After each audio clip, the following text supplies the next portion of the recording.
حال کی روزی کمانا چاہتے تھے، ریڑیاں لگاتے ہیں بازاروں میں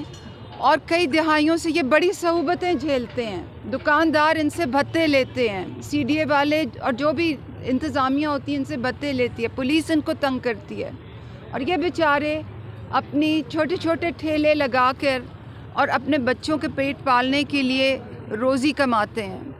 نہ ان کو لائسنس دیے جاتے تھے، نہ ان کو پروٹیکشن حفاظت دی جاتی تھی، استحصال ان کا بہت عرصے سے ہوتا تھا۔ تو عمران خان صاحب نے ہمیں کہا کہ ان کے لیے آپ احساس ریڑی بان کا پروگرام لائیں،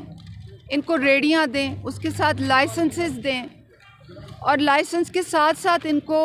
تاکہ ان کا تحفظ ہو، ان کی حفاظت ہو، کوئی ان کا استحصال نہ کر سکے، کوئی ان سے بھتہ نہ لے سکے، کوئی بدعنوانی کا کالا کما ہو۔ اور آہستہ آہستہ ہم نے ریڑیاں لگائیں G10 میں